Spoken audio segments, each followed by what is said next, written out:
የተወደዳችሁና የተከበራችሁ ተመልካቾቻችን ለዛሬ ዕለተ እሁድ ጥር 17 ቀን 2018 ዓ.ም ከኢትዮ ዲስኮርስ ጋር ያዝንላችሁ የምሽት ዜናዎች ከዚህ ሰዓት ጀምሮ ወደ እናንተ የምናደርስላችሁ ይሆናል። በቅድሚያም ርዕሰ ጉዳዮችን እንጠቁማችሁ። የአዲስ አበባ ዋሽንግተን በረራ ተሰረዘ። 206ኛ ኮር አዳኝ ቡድን በደብረ ማርቆስ የቦምብ ጥቃት መፈጸሙ ተነገረ። ህወሓት ወታደራዊ ዝግጁነቱን ማጠናቀቁንና ትዕግስቱ መሟጠጡን ገለጸ።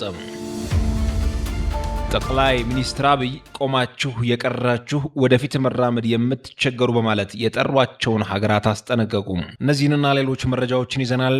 አብራችሁን ቆዩ።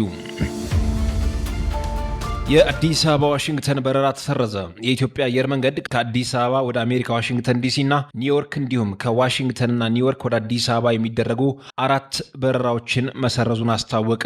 በረራዎቹ የተያዘላቸው ጊዜ በተከታታይ 2 ቀናት ጥር 24ና 25 2026 ነበር። አየር መንገዱ በረራዎችን የሰረዘው በአሜሪካ ባለው የአየር ሁኔታ በረራ ለማድረግ አስቻይ አለመሆኑን አሳውቋል። የተሰረዙት 4 በረራዎች ላይ ትኬት የቆረጡ ደንበኞች ባስቀመጣቸው አማራጮች እንደሚያስተናግድ አየር መንገዱ ገልጸዋል። ለደንበኞቹ የቀረቡለት አማራጮች የበረራ ጊዜ ማስተካከል፣ ገንዘብ መመለስና እንደገና ትኬት መቁረጥ ናቸው። በአሜሪካ የተከሰተው የበረዶ አውሎ ንፋስ በርካታ በረራዎችን ማስተጓጎሉ እየተገለጸ ነው። ዋሽንግተን ዲሲን ጨምሮ በ14 ግዛቶች ውስጥ የአስቸኳይ ጊዜ አዋጅ የታወጀ ሲሆን ባለስልጣናት ነዋሪዎች ከመኖሪያ ቤታቸው እንዳይወጡ ጥብቅ ማስጠንቀቂያ አስተላልፈዋል።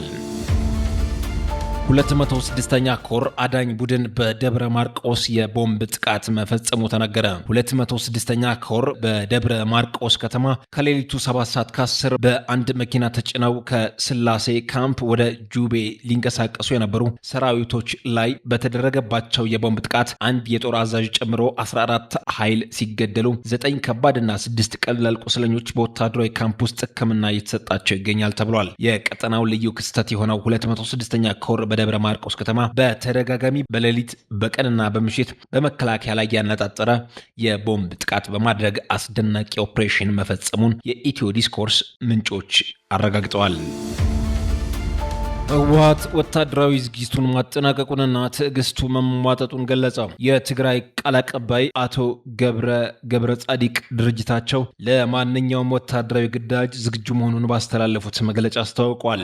ቃል አቀባዩ በመግለጫቸው የህወሓት ትዕግስት ገደብ አለው፣ ወታደራዊ ኃይሉም በተጠንቀቅ ላይ ይገኛል በማለት ወቅታዊውን የክልሉና የፌዴራል መንግስቱን ግንኙነት አስመልክተው ንግግር አድርገዋል። ኢትዮ ዲስኮርስ አቶ ገብረ በመግለጫቸው ትግራይ በፌዴራል መንግስት ውስጥ ያላት ሚና በተመለከተ ቅሬታቸውን የገለጹ ሲሆን በትግራይና በፌዴራል መንግስቱ መካከል ያለው ውጥረት እየጨመረ መምጣቱን መጠቆሙን ሰምቷል።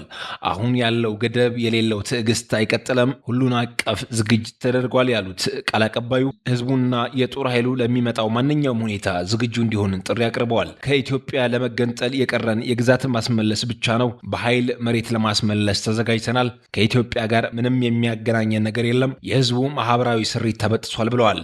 የሚያገናኘን ነገር የፕሪቶሪያ ስምምነት ብቻ ነው። ስምምነቱ የማይተገበር ከሆነና ግዛታችን በሰላም የማይመለስ ከሆነ ትዕግስታችን እያለቀ ነው ሲሉ ተደምጠዋል። በዚህ ጉዳይ ላይ መንግስት ምንም አይነት ምላሽ አለመስጠቱን ኢትዮ ዲስኮርስ ተመልክቷል።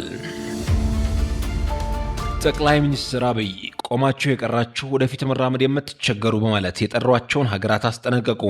አብይ ኢትዮጵያ ዘመናዊ የጦር ጀቶችን መታጠቋን ጠቆሙ።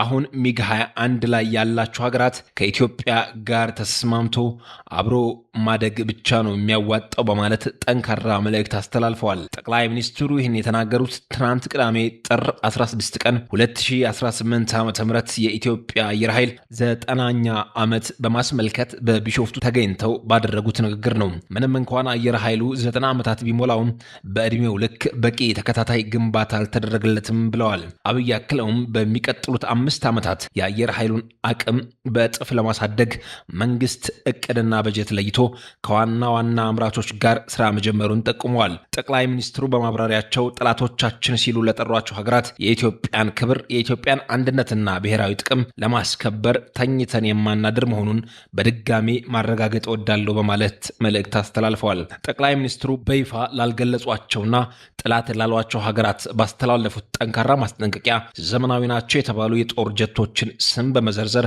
አሁንም ሚግ 21 ላይ ያላችሁ ላሏቸው ሀገራት ከኢትዮጵያ ጋር ከመተባበር ውጪ ያለው አማራጭ ጥፋት የሚያስከትል ነው ብለዋል። ዙ 30 JC 10 ወይም ከዚያ ያለፈ ቴክኖሎጂዎች ሲጠሩ ይህ ደግሞ ምንድነው ብላችሁ ግራ የሚገባችሁ አሁንም ሚግ 21 ላይ ያላችሁ ሀገራት ደጋግማችሁ እንድታስቡ የሚያስፈልገው ኢትዮጵያ ትናንት ላይ የቆመች ሀገር አይደለችም ሲሉ አብይ ተናግረዋል።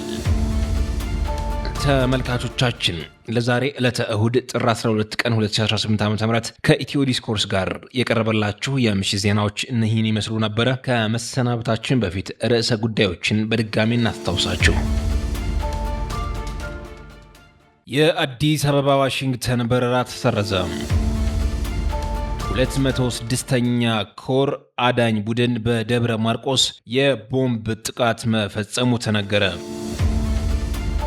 ህወሓት ወታደራዊ ዝግጁነቱን ማጠናቀቁንና ትዕግስቱ መሟጠጡን ገለጸ። ጠቅላይ ሚኒስትር አብይ ቆማችሁ የቀራችሁ ወደፊት መራመድ የምትቸገሩ በማለት የጠሯቸውን ሀገራት አስጠነቀቁ።